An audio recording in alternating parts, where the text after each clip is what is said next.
So the human mind has a tendency to run away. That's what we started with, right? The human mind has a tendency to run away.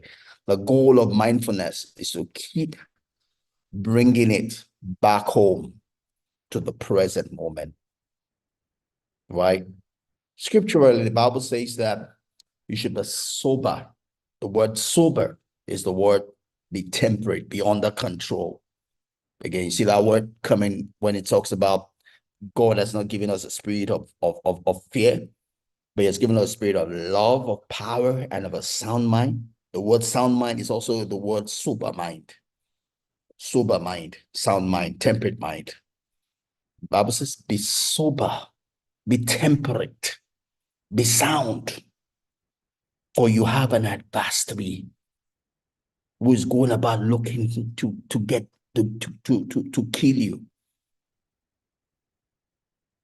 Another way of saying that is be mindful, be mindful, be mindful. That's the way to overcome life. That's the way to overcome the devil, both temporal and spiritual. That's the way to win in life. That's the way not to get to fall into the trap that's been set for you. That's the way not to be entrapped, not to get into trouble. Right? That's the way to overcome. Be mindful, be alert, be conscious, be aware. Right? So the human mind has a tendency to run away. The goal of mindfulness is to keep it, just to keep bringing it back home to the present moment. If our attention is to connect with other people, being present is what makes that possible. So if you want to connect with other people, you have to be present. Be absent-minded, you're not going to connect with the people that you're physically present with. You can stay home all you want. You're not going to connect to your spouse if you're not present. It's your mind, not your body. What brings two people together is not their physical presence, it's their mind. Connection is made with the mind, not with the physical body. You can have sex all you want. You're not going to be intimate. Intimacy is between two minds, two hearts, two minds, not two physical body. Physical body is just the outward show. Intimacy is two minds rubbing together, two hearts talking together. Right? So, in today's rush, we all think too much. Or maybe the right word is we all worry too much. And this is what Eckhart Tolle says this. Says in today's rush, we all think too much. We all worry. We seek too much. We want too much. We forget about the joy of just being. We look for so much we can't enjoy it. We lose the happiness. We lose the joy of just being. We're human beings, not human habits. We're human beings. Our joy, our happiness is found in being happy, being joyous, being content, being confident, being at rest. And you're going to find that when you're in control of your mind. It's not what you have. It's whether you have those things or they have you. Whether they control your mind or you control your mind and those things. That's what's going to make for a happy life, not the amount of things that you have or seemingly have. Because truly, if you're not in control of your mind, they have you. You don't have them. Right? So if you're going to have a good success, you have to have a sound mind. You have to have a sober mind, have a temperate mind. You have to be mindful, be in control of your mind. You got to keep your attention, be aware, be alert, be mindful. Right? So, this distraction of the mind is better understood as overstimulation. When we're not able to gain control of our mind and we're all just scattered everywhere, we're overly stimulated, right? And we lose the control of our mind, and our mind then is not sound. Our mind is sick. When the mind is overly stimulated, it is sick, it's not sound, and it can't work for us, right? So understanding another person is great, but just trying to understand goes a long way in building connection. When you're mindful, when you're present, you're able to hear what the person is not saying, that you can be connected with that person. You can see that person. You can love that person. And you can hear that person. That person can feel loved, feel seen, and feel loved. Feel seen, feel heard, and feel loved, you know. So to give attention to people, you know, so just some of the things we can do as we apply this in the relationships in our life. To give attention to people, we can ask some of these questions when it comes to people. Question is, how is this person feeling? You know, when we're with someone, you want to make connection with that person. You know, you need to ask, how is that person feeling? Because the person's probably not going to tell you, but how that person is feeling helps determines whether you're going to connect or not, whether that person is going to feel seen, feel heard, or feel loved. So ask yourself, how is this person feeling? What's this person thinking about? You know, am I missing something here? Is there something that's important that you're missing in this person's life that that person will really love that you probably know, you know, so the person can feel loved, feel heard, and feel seen, right? So how might I feel if I were in this person's shoe? So if you're truly going to connect with someone, then you have to have empathy. If you're in this person's shoe, what would you do differently? How would you relate? How would you carry the person in that moment?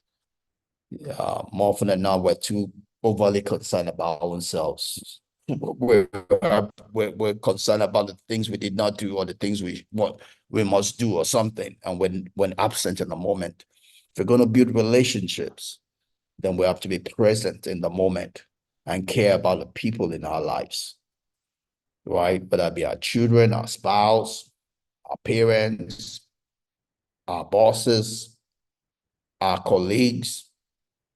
Gotta ask the question. If rules were changed, what would you have done to you? That's the golden rule. Do unto others as you will have it done to you. That's the way to build relationship. That's the way to build connections. That's the way to be socially fit. Right?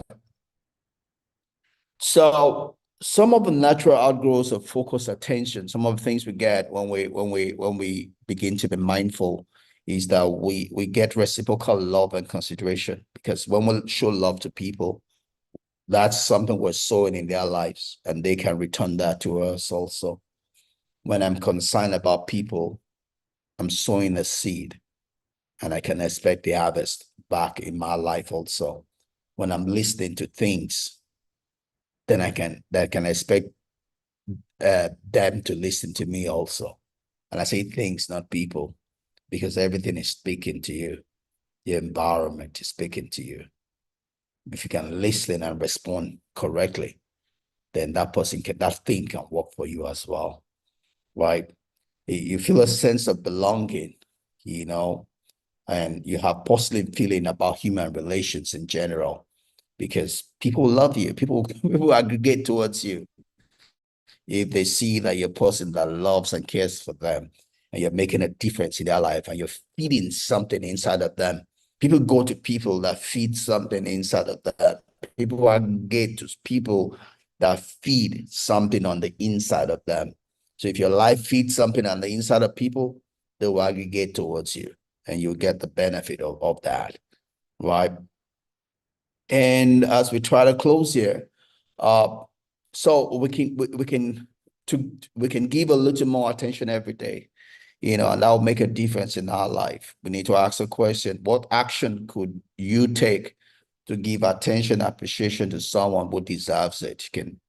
What can you do, you know, to give attention to people around you, to your spouse, your children?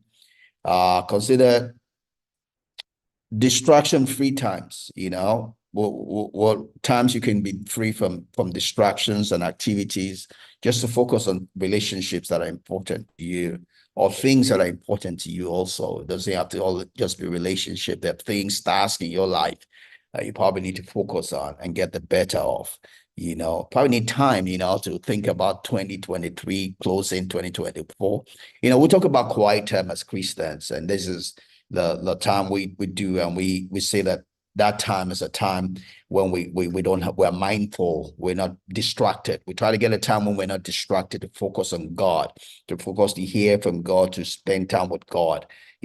That's a time also to be mindful, to get the benefit, because we are sensitive. Say, what is God saying to me? Right? We're alert to what God might be saying to us, so we can respond right. What's it saying to me? What's it saying about my life?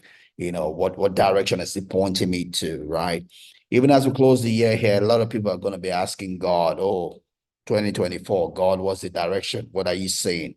What are the full steps 2024?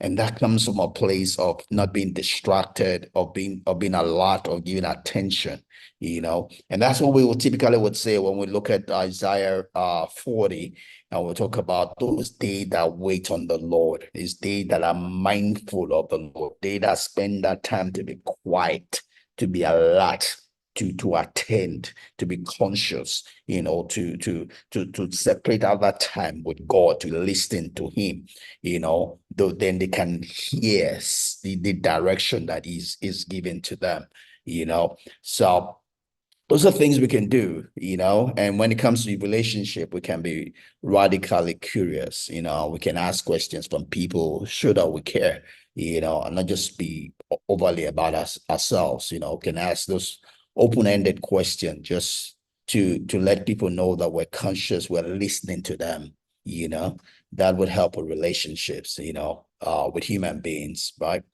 And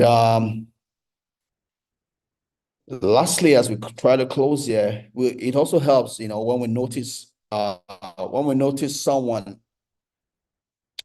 well, noticing someone is a way of respecting them, right? When we notice someone, it's a way of respecting them. It's saying that we give heed to who you are, where you are, what you're going through, right? So that's a benefit of mindfulness. When I notice someone, I notice you have not eaten. I notice, you just bought new glasses. It's a way of you're giving respect. You're telling that person is loved, that person is seen, and that person is heard. Don't forget again, what a person does not say is more important than what that person says. So if you're able to hear what is not being said, that person will feel loved, seen, and heard, even though the person did not say anything, because that person is saying something, right? So when you give heed to what a person is not saying, that person will feel loved, seen, and heard. That person feels connected, right? So when you notice someone, it's a way of respecting that person. It's a way of paying tribute to that person, in that exact moment. Attention is our most precious asset, right? And deciding how we invest it is one of the most important decisions we can make, right? Because attention, there's only so much attention we have. There's only much lifespan that we have, and when we invest it in people's life, we invest it in the things that are important to us, then we're able to get the right results from doing that. All right, that's all I got for today.